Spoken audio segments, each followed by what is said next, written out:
2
தீமோத்தேயு 2ஆம் அதிகாரம். ஆதலால் என் குமாரனே, நீ கிறிஸ்து இயேசுவில் உள்ள கிருபையில் பலப்படு. அநேக சாட்சிகளுக்கு முன்பாக நீ என்னிடத்தில் கேட்டவைகளை மற்றவர்களுக்கு போதிக்கத்தக்க உண்மையுள்ள மனுஷர்களிடத்தில் ஒப்புவி. நீயும் இயேசு கிறிஸ்துவுக்கு நல்ல போர் சேவகனாய் தீங்கு அனுபவி. பண்டில் சேவகம் பண்ணுகிற எவனும் தன்னை சேவகம் எழுதி கொண்டவனுக்கு ஏற்றவனாய் இருக்கும்படி பிழைப்பு கடுத்த அலுவல்களில் சிக்கிக் கொள்ள மாட்டான். மேலும் ஒருவன் மல்யுத்தம் பண்ணினாலும் சட்டத்தின்படி பண்ணாவிட்டால் முடி சூட்டப்படான். பிரயாசப்பட்டு பயிரிடுகிறவன் பலனில் முந்தி பங்கடைய வேண்டும். நான் சொல்லுகிறவைகளை சிந்தித்துக்கொள். கர்த்தர் எல்லா காரியங்களிலும் உனக்கு புத்தியை தந்தருள்வார். தாவீதின் சந்ததியில் பிறந்த இயேசு கிறிஸ்து என் சுவிசேஷத்தின்படியே மரித்தோரிலிருந்து எழுப்பப்பட்டவர் என்று நினைத்துக்கொள். இந்த சுவிசேஷத்தின் நிமித்தம் நான் பாதகன் போல கட்டப்பட்டு துன்பத்தை அனுபவிக்கிறேன். தேவ வசனமோ கட்டப்பட்டு இருக்கவில்லை. ஆகையால் தெரிந்து கொள்ளப்பட்டவர்கள் கிறிஸ்து இயேசுவினால் உண்டான ரட்சிப்பை நித்திய மகிமையோட பெற்றுக்கொள்ளும்படி சகலத்தையும் அவர்கள் நிமித்தமாய் சகிக்கிறேன். இந்த வார்த்தை உண்மை உள்ளது. என்னவெனில், நாம் அவரோட கூட மரித்தோமானால் அவரோட கூட பிழைத்தும் இருப்போம். அவரோட கூட பாடுகளை சகித்தோமானால் அவரோட கூட ஆளுகையும் செய்வோம். நாம் அவரை மறுதலித்தால் அவரும் நம்மை மறுதலிப்பார். நாம் உண்மை இல்லாதவர்களாய் இருந்தாலும் அவர் உண்மை உள்ளவராய் இருக்கிறார். அவர் தம்மை தாம் மறுதலிக்க மாட்டார். இவைகளை அவர்களுக்கு நினைப்பூட்டி ஒன்றுக்கும் பிரயோஜனம் இல்லாமல் கேட்கிறவர்களை கவிழ்த்து போடுவதற்கு ஏதுவான வாக்குவாதம் செய்யாதபடிக்கு கர்த்தருக்கு முன்பாக அவர்களுக்கு எச்சரித்து புத்தி சொல்லு. நீ வெட்கப்படாத ஊழியக்காரனாயும் சத்திய வசனத்தை நிதானமாய் பகுத்து போதிக்கிறவனாயும் உன்னை தேவனுக்கு முன்பாக உத்தமனாக நிறுத்தும்படி ஜாக்கிரதையாயிரு. சீர்கேடான வீண் பேச்சுகளுக்கு விலகியிரு. அவைகளால் கள்ள போதகர்களான அவர்கள் அதிக அவபக்தி உள்ளவர்கள் ஆவார்கள். அவர்களுடைய வார்த்தை அரிப்பிளவையை போல படரும். இவனேயும் பிலேத்தும் அப்படிப்பட்டவர்கள். அவர்கள் சத்தியத்தை விட்டு விலகி உயிர் தெழுதல் நடந்தாயிற்றென்று சொல்லி சிலருடைய விசுவாசத்தை கவிழ்த்து போடுகிறார்கள். ஆகிலும் தேவனுடைய உறுதியான அஸ்திபாரம் நிலைத்திருக்கிறது. கர்த்தர் தம்முடையவர்களை அறிவார் என்பதும் கிறிஸ்துவின் நாமத்தை சொல்லுகிற எவனும் அநியாயத்தை விட்டு விலக கடவன் என்பதும் அதற்கு முத்திரையாய் இருக்கிறது. ஒரு பெரிய வீட்டிலே பொன்னும் வெள்ளியுமான பாத்திரங்களும் அல்லாமல் மரமும் மண்ணுமான பாத்திரங்களும் உண்டு. அவைகளில் சில கனத்திற்கும் சில கனவீனத்திற்குமானவைகள். ஆகையால் ஒருவன் இவைகளை விட்டு தன்னை சுத்திகரித்துக் கொண்டால் அவன் பரிசுத்தமாக்கப்பட்டதும் எஜமானுக்கு உபயோகமானதும் எந்த நற்கிரியைக்கும் ஆயத்தமாக்கப்பட்டதுமான கனத்துக்குரிய பாத்திரமாய் இருப்பான். அன்றியும் வாலியத்திற்குரிய இச்சைகளுக்கு நீ விலகியோடி சுத்த இருதயத்தோடே கர்த்தரை தொழுது கொள்ளுகிறவர்களுடனே நீதியையும் விசுவாசத்தையும் அன்பையும் சமாதானத்தையும் அடையும்படி நாடு. புத்தியீனமும் அயுக்தமுமான தர்க்கங்கள் சண்டைகளை பிறப்பிக்கும் என்று அறிந்து அவைகளுக்கு விலகியிரு. கர்த்தருடைய ஊழியக்காரன் சண்டை பண்ணுகிறானாயிராமல் எல்லாரிடத்திலும் சாந்தமுள்ளவனும் போதக சமர்த்தனும் தீமையை சகிக்கிறவனுமாய் இருக்க வேண்டும். எதிர் பேசுகிறவர்கள் சத்தியத்தை அறியும்படி தேவன் அவர்களுக்கு மனம் திரும்புதலை அருளத்தக்கதாகவும் பிசாசானவனுடைய இச்சையின்படி செய்ய அவனால் பிடிபட்டிருக்கிற அவர்கள் மறுபடியும் மயக்கம் தெளிந்து அவன் ராஜாவாகிய யாபீன் அதை கேள்விப்பட்ட போது அவன் மாதோனின் ராஜாவாகிய யோவாபிடத்திற்கும் சிம்ரோனின் ராஜாவிடத்திற்கும் அக்சாபின் ராஜாவினிடத்திற்கும் வடக்கே இருக்கிற மலைகளிலும் கிண்ணரோத்துக்கு தெற்கே இருக்கிற நாட்டுப்புறத்திலும் சமபூமியிலும் மேற்கு எல்லையாகிய தோரிலும் இருக்கிற ராஜாக்களிடத்திற்கும் கிழக்கேயும் மேற்கேயும் இருக்கிற கானானியரிடத்திற்கும் மலைகளில் இருக்கிற எமோரியர், ஏத்தியர், பெருசியர், எபூசியரிடத்திற்கும் எர்மோன் மலையின் அடியிலே மிஸ்பா சீமையில் இருக்கிற ஏவியரிடத்திற்கும் ஆள் அனுப்பினான். அவர்கள் கடற்கரை மணலை போல் ஏராளமான திரண்ட ஜனமாகிய தங்களுடைய எல்லா சேனைகளோடும் மகா ஏராளமான குதிரைகளோடும் ரதங்களோடும் கூட புறப்பட்டார்கள். இந்த ராஜாக்கள் எல்லாரும் கூடி இஸ்ரவேலோட யுத்தம் பண்ண வந்து மேரோம் என்கிற ஏரி அண்டையிலே ஏகமாய் பாளையம் இறங்கினார்கள். அப்பொழுது கர்த்தர் யோசுவாவை நோக்கி, அவர்களுக்கு பயப்படாயாக, நாளை இந்நேரத்திலே நான் அவர்களை எல்லாம் இஸ்ரவேலுக்கு முன்பாக வெட்டுண்டவர்களாக ஒப்புக் கொடுப்பேன். நீ அவர்கள் குதிரைகளின் குதிகால் நரம்புகளை அறுத்து அவர்கள் ரதங்களை அக்கினியால் சுட்டரிக்க கடவாய் என்றார். யோசுவாவும் அவனோட கூட யுத்த ஜனங்கள் அனைவரும் திடீரென்று மேலும் ஏரி அண்டையில் இருக்கிற அவர்களிடத்தில் வந்து அவர்கள் மேல் விழுந்தார்கள். கர்த்தர் அவர்களை இஸ்ரவேலின் கையில் ஒப்புக் கொடுத்தார். அவர்களை முறிய அடித்து பெரிய சீதோன் மற்றும் மிஸ்ரபோத் மாயும் மற்றும் கிழக்கே இருக்கிற மிஸ்பே பள்ளத்தாக்கு மட்டும் துரத்தி அவர்களில் ஒரு மீதியாயிராதபடி அவர்களை வெட்டி போட்டார்கள். யோசுவா கர்த்தர் தனக்கு சொன்னபடி அவர்களுக்கு செய்து அவர்கள் குதிரைகளின் குதிகால் நரம்புகளை அறுத்து அவர்கள் ரதங்களை அக்கினியால் சுட்டரித்தான். அக்காலத்திலே யோசுவா திரும்பி ஆத்சோரை பிடித்து அதன் ராஜாவை பட்டயத்தினால் வெட்டி போட்டான். ஆத்சோர் முன்னே அந்த ராஜ்யங்களுக்கெல்லாம் தலைமையான பட்டணமாயிருந்தது.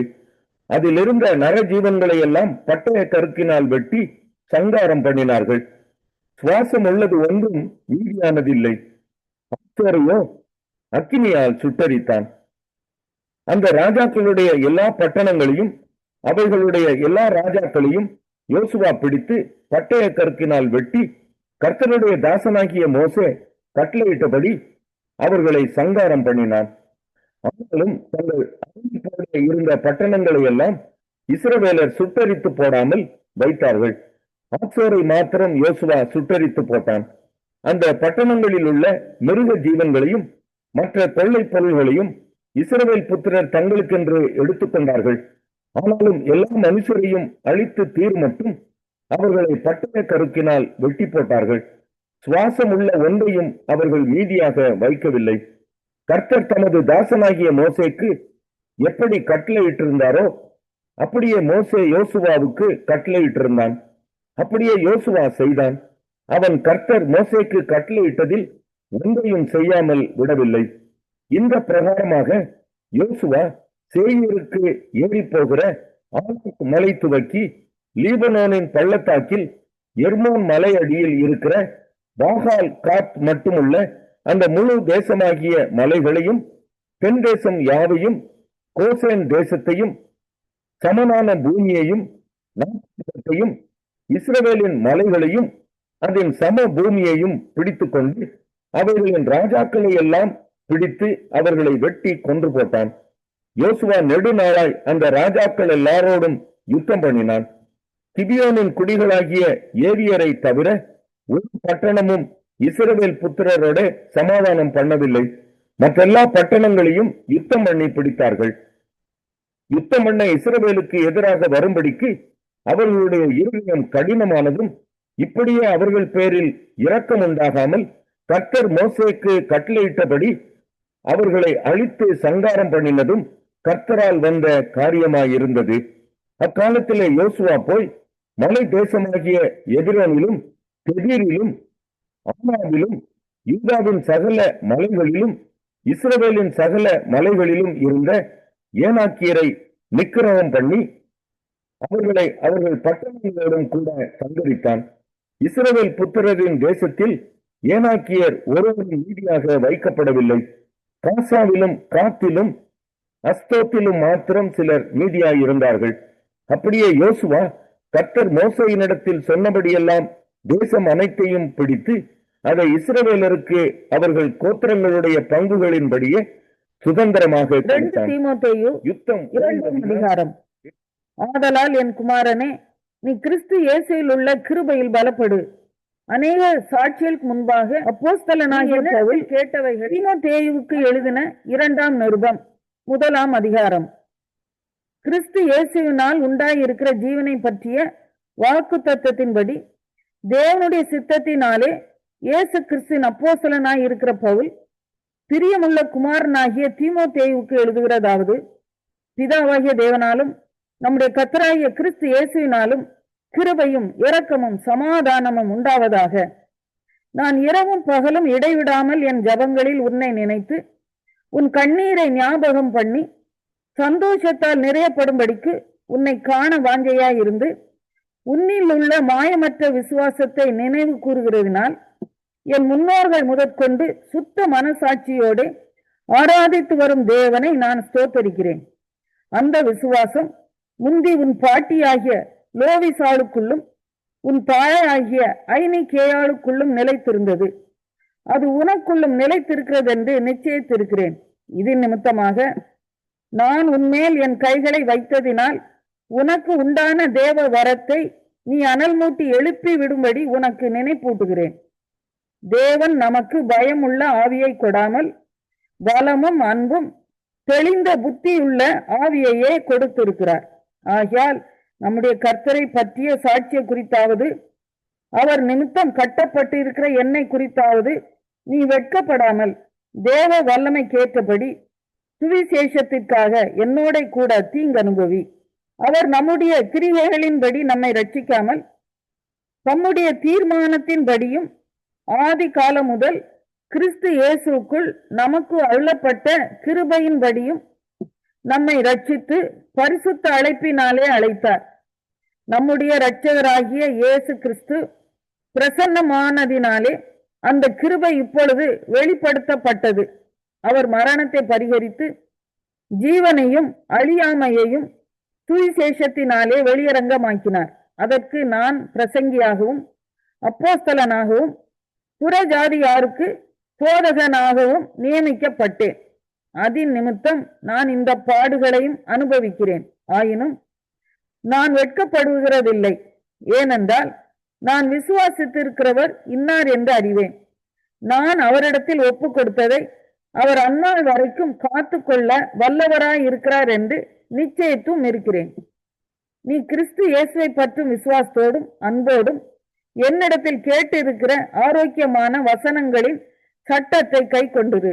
உன்னிடத்தில் ஒப்புவிக்கப்பட்ட அந்த நற்பொருளை நமக்குள்ளே வாசம் பண்ணுகிற பரிசுத்த ஆவியினாலே காத்துக்கொள். ஆசியா நாட்டில் இருக்கிற யாவரும் அவர்களில் பிகல்லு ஏர்மகனே முதலா என்னை விட்டு விலகினார்கள் என்று அறிந்திருக்கிறாய்.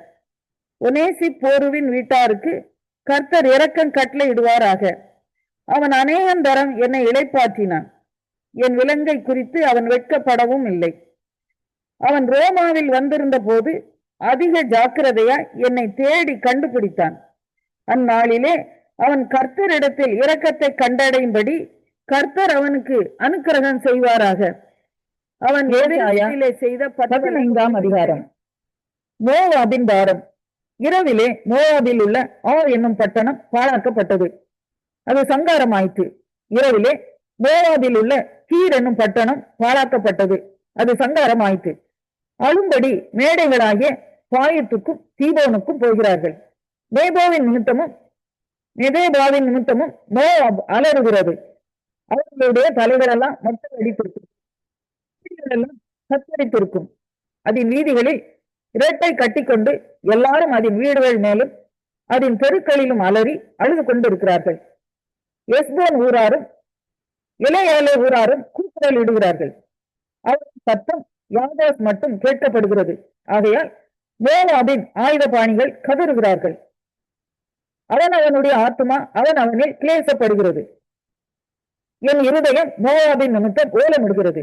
அதிலிருந்து ஓடி வருகிறவர்கள் 3 வயது கிடாரியைப் போல அலைகிறார்கள். லூகித்துக்கு ஏறி போகிற வழியிலே அழுகையோடு ஏறுகிறார்கள். ஓரோ நாயிமின் வழியிலே நொறுங்குதலின் கூக்குரல் இடுகிறார்கள். நிம்ரீமின் நீர்ப்பாய்ச்சலான இடங்கள் பாழாய்ப்போம். புல் உலர்ந்து முளை அழிந்து பச்சை இல்லாமற் போகிறது. ஆதலால் மிகுதியாக சேர்த்ததையும் அவர்கள் சம்பாதித்து வைத்ததையும் அலறிகளின் ஆற்றுக்கப்பாலே எடுத்துக்கொண்டு போவார்கள். கூக்குரல் மோவாபின் எல்லையெங்கும் சுற்றும். எக்லாயின் மட்டும் அதன் அலறுதலும் பெரேலின் மட்டும் அதன் புலம்புதலும் எட்டும். தீமோனின் தண்ணீர்கள் இரத்தத்தால் நிறைந்திருக்கும். தீமோனின் மேல் அதிக கேடுகளை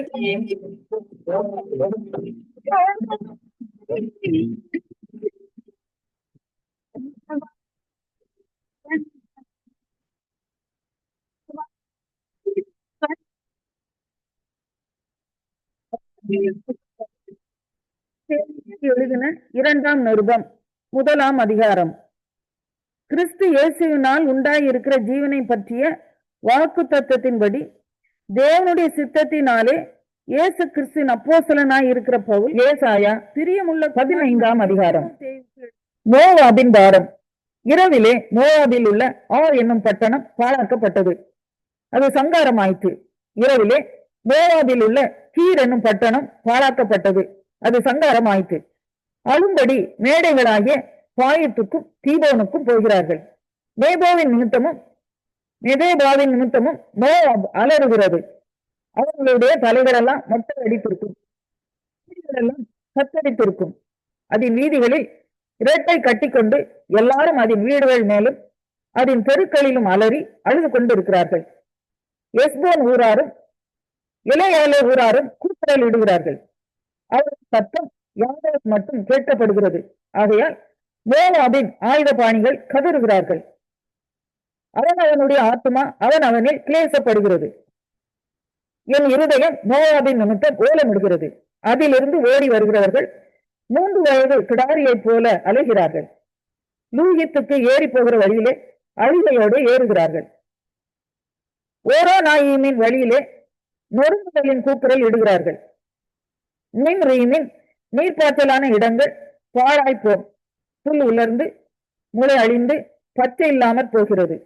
ஆதலால் மிகுதியாக சேர்த்ததையும் அவர்கள் சம்பாதித்து வைத்ததையும் அலறிகளின் ஆற்றுக்கப்பாலே எடுத்துக்கொண்டு போவார்கள். கூக்குரல் மோவாபின் எல்லையெங்கும் சுற்றும். எக்லாயின் மட்டும் அதன் அலறுதலும் பெரேலின் மட்டும் அதன் புலம்புதலும் எட்டும். தீமோனின் தண்ணீர்கள் இரத்தத்தால் நிறைந்திருக்கும். தீமோனின் மேல் அதிக கேடுகளை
கர்த்தரும் மேய்ப்பருமாயிருக்கிற இயேசு கிறிஸ்துவின் இனி நாமத்தில் ஒரு புதிய வாக்குத்தத்தத்தோடு உங்களை நான் சந்திப்பதில் நான் மிக்க மகிழ்ச்சி அடைகிறேன்.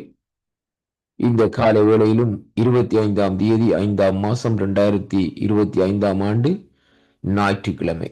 இன்றைய நாளிலும் ஆண்டவர் நமக்கு கொடுக்கிற ஒரு அருமையான வார்த்தை 1 யோவான் 3ஆம் அதிகாரம் 18வது வசனத்தை வாசிக்க கேட்போமாயிருந்தால், கர்த்தருடைய வார்த்தை சொல்லுகிறது, என் பிள்ளைகளே, வசனத்திலும் நாவிலும் அல்ல, கிரிகையினாலும் உண்மையினாலும் அன்பு கூற கடவோம் என்று இந்த வார்த்தை இந்த நாட்களிலே நமக்கு சொல்லுகிறதை பார்க்கிறோம். கர்த்தருடைய பிள்ளைகளே, அன்பு பிள்ளைகளே, இந்த இடத்திலே இங்கே யோவான் இப்படியாக எழுதுகிறார். எப்படி என்றால், வசனத்தினாலும் நாவினாலும் அல்ல,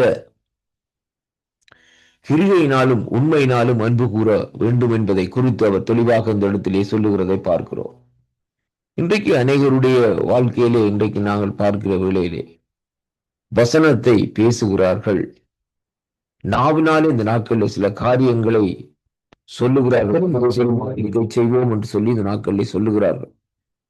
ஆண்டோடைய வார்த்தை இப்படியாக சொல்லுகிறது என்று சொல்லி இந்த நாட்களிலே சொல்லி முடிக்கிறார்கள். ஆனால் கிரிகையினாலே அந்த காரியத்தை இந்த நாட்களிலே செய்வதில்லை, உண்மையாக அந்த காரியத்தை செய்வதில்லை. அருமையான கர்த்தருடைய பிள்ளைகளே, அன்பு கூறுகிறோம் என்று நாங்கள் சொல்லுகிறோம். ஏனென்றால் கர்த்தருடைய வசனம் சொல்லுகிறது, ஒருவர் மேல் இந்த நாட்களில் அன்பாயிருங்கள் என்று அன்பே பிரதானம் என்று சொல்லி இன்றைக்கு சொல்லுகிறோம். கர்த்தருடைய பிள்ளைகளே, இது வசனத்தினுடைய காரியமாக இருக்கிறது. நாவினாலே அறிக்கை செய்கிறோம், நாவினாலே சொல்லுகிறோம். ஆனால் நம்முடைய கிரிகையினால் நாங்கள் அன்பு கூறுவதில்லை. அருமையான கர்த்தருடைய பிள்ளைகளே, நான் உங்களை நேசிக்கிறேன் என்று சொல்லுகிறோம், ஆனால் அதை கிரிகையினாலே இந்த நாட்களிலே வெளிப்படுத்த வேண்டும் என்பதைத்தான் இந்த வேத பகுதி நமக்கு இந்த நாட்களை கற்றுத்தருகிறது. இரண்டாவதாக, அந்த சொல்லப்பட்ட அந்த வார்த்தையின் நிமித்தம் பாருங்கள், உண்மையாக இந்த நாட்களில் இருக்க வேண்டும். அன்பு என்று சொல்லப்படுகிற காரியம் ஏதோ ஒரு பேச்சிலே சொல்லுகிற காரியம் அல்ல, உண்மையினாலே அந்த அன்பை கூற வேண்டும். அதை இந்த நாட்களிலே வேதம் தெளிவாக நமக்கு இந்த நாட்களிலே சொல்லுகிறதை பார்க்கிறோம். அன்பில்லாதவன் தேவனை அறியான் என்று சொல்லப்படுகிறது. அன்பு, வேதம் சொல்லுகிறது, சகல பாவங்களையும் மூடும் என்று சொல்லி இந்த நாட்களில் சொல்லப்படுகிறதை பார்க்கிறோம். பாருங்கள், கொரிந்தியரின் புஸ்தகத்திலே வாசிக்கிற வேளையிலே வேதம் தெளிவாக இந்த 12ஆம் அதிகாரத்திலே சொல்லப்படுகிறது, நாங்கள் என்ன காரியத்தை செய்தாலும் நம்மிடத்திலே அன்பில்லை என்றால் ஒன்றுமே இல்லை என்று அதை குறித்து இந்த நாட்களிலே சொல்லுகிறதை பார்க்கிறோம். அருமையான அன்பு பிள்ளைகளே, எவ்வளவு அன்னதானம் செய்தாலும் அல்லது இந்த நாட்களிலே எவ்வளவு காரியத்தை மற்றவர்களுக்கு இந்த நாட்களை கொடுத்தாலும் அல்லது இந்த நாட்களில் எதைத்தான் இந்த நாட்களிலே வெளியேறப்பட்ட காரியத்தை கொடுத்தாலும், ஆனால் அன்புக்கு ஈடாக ஒன்றுமே இல்லை என்பதைத்தான் இன்றைக்கு இந்த வார்த்தை ஊடாக நாங்கள் பார்க்கக்கூடியதாக இருக்கிறது. ஏனென்றால் அன்பினுடைய ஒரு விசுவசித்த தன்மை இந்த நாட்களிலே ஒரு மனுஷனுடைய இருதயத்திலே இந்த நாட்களிலே இருந்து புறப்பட வேண்டும் என்பதைத்தான் வேத வார்த்தை நமக்கு தெளிவாக இந்த நாட்களில் சொல்லுகிறதை பார்க்கிறோம். ஆண்டவராய் இயேசு கிறிஸ்து பாருங்கள், இந்த பூமிக்கு வந்ததன் நிமித்தம் பாருங்கள், பிதாவாகிய தேவன் வேதம் சொல்லுகிறது, அவர் தன்னுடைய ஜனங்கள் மீது அன்பு வைத்தார். அதன் நிமித்தம் தன்னுடைய உரிமை பேரான குமாரனை இந்த பூமியிலே தந்து இவ்வளவாய் அன்பு கூர்ந்தார் என்று. ஆனால் ஆண்டவர் அந்த வார்த்தையை சொன்னாலும் அதை கிரிகையினால் இந்த நாட்களில் வெளிப்படுத்தினார். தன்னுடைய குமாரனை கல்வாரிக்கு அனுப்பி கல்வாரியிலே அவர் அடிக்கப்பட்டு இரத்தத்தை சிந்த பண்ணி இந்த நாட்களிலே அந்த இரத்தத்தின் மூலமா இந்த நாட்களில் அவர் அன்பு கூர்ந்தார் என்று சொல்லி அங்கே காணக்கூடியதாக இருக்கிறது. அப்படியானால் நாங்களும் இந்த நாட்களிலே வசனத்தினாலும் நாவினாலும் அல்ல, கிரிகையினால் இந்த நாட்களிலே உண்மையினாலும் அன்பு கூற வேண்டும் என்பதை கர்த்தருடைய வார்த்தை இந்த நாட்களில் நமக்கு வெளிப்படுத்துகிறதை பார்க்கிறோம். அதனாலே அன்பு பிள்ளைகளே, பெற்றோர்கள் பிள்ளைகளிடத்திலும் கணவன் மனைவி இடத்திலும் உற்றார்கள் உறவினரிடத்திலும் இந்த நாட்களிலே நாங்கள் உண்மையிலேயே இந்த நாட்களிலே அன்பு கூறுவோம். அப்படி கூறுகிற வேளையில்தான் தேவன் அதிலே பிரியப்படுகிறார் என்பதைத்தான் இன்றைக்கு நாங்கள் காணக்கூடியதாக இருக்கிறது. அன்பு பிள்ளைகளே, எல்லா காரியங்களையும் விட்டுவிட்டு இந்த நாட்களிலே கசப்பான காரியங்கள் எல்லாவற்றையும் விட்டுவிட்டு அன்பு கூறுங்கள். தேவன் உங்களோடு கூட இருந்து உங்களை ஆசீர்வதிக்க வல்லவராய் இருக்கிறார் என்று இந்த வாக்குத்தத்தத்தின் ஊடாக இந்த காலை வேளையிலே உங்களை நான் வாழ்த்துகிறேன், ஆசீர்வதிக்கிறேன். கர்த்தருக்கே மகிமையும் கனமும் துதியும் புகழும் உண்டாவதாக. இந்த வாக்குத்தத்தங்களை கேட்கிற ஒவ்வொரு பிள்ளைகளுக்குள்ளே ஒரு மனம் திரும்புதல், அன்பு கூறுதல் பெருகும்படியாக ஆண்டவராகிய இயேசு கிறிஸ்துவின் நாமத்தில் இந்த நாட்களிலே வாழ்த்தி முற்றுமுழுதாய் அவருடைய கரத்துக்களை இந்த நாட்களில் ஒப்பு கொடுத்து ஜெபிக்கிறேன். கர்த்தர் உங்கள் ஒவ்வொருவரையும் நிறைவாக ஆசீர்வதிப்பாராக. ஆமென்.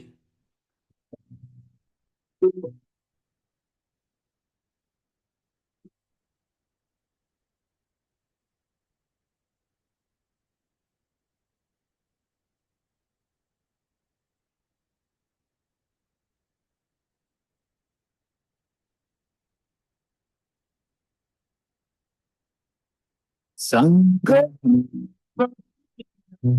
ஆசீர்வாதம் முடியும் கிறிஸ்துவின் பாடவும் பரப்பும் இங்கே வார்த்தைகள் இதயம் தொடும் சிதல் உங்களும் சங்கமம் எப்போதும் சித்தம் சிவம் இயேசு பாடலும் மலர்களே இங்கே வாழும் ஒன்று நொடியும் ஆசீர்வாதமே சங்கம் சர்வானி உங்கள் ஆசீர்வாத சங்கம்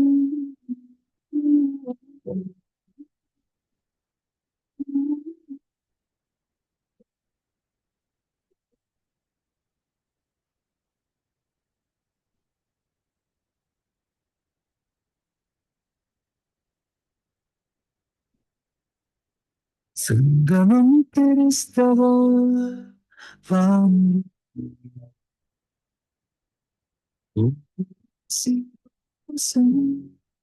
சங்கம்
பாடலும் சங்கமம் சங்கமம் சவானி உங்கள் ஆசீர்வாத சங்கமம்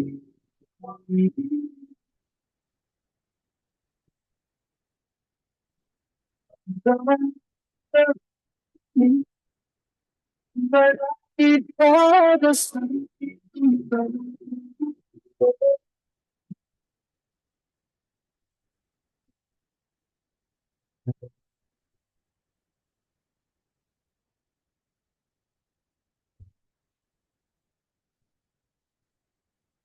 சங்கமம் சவானி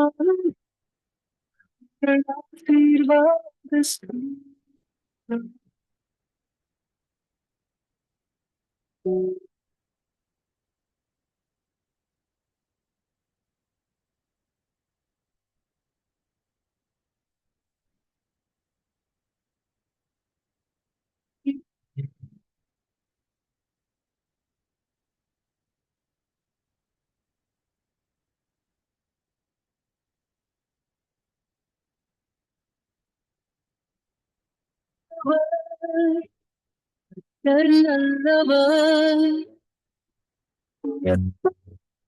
அவர் நன்மை செய்வார் கர்த்தர் நல்லவர் கர்த்தர் நல்லவர் என் வாழ்வில் இருக்கிறார். அவர் கரம் தாழ்ந்தார் ஆபத்தில் தெரியும் உயரம் சுமையிலும் அவர் சாந்தி எனக்கு தந்தார்.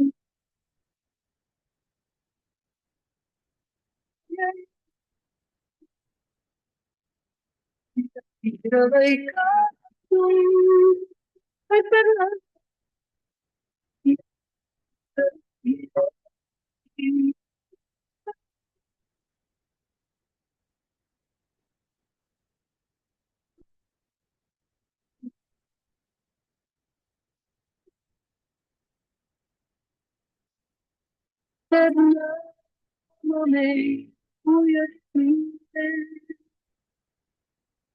தரிசனம் நிறைந்த பேரன் அவன்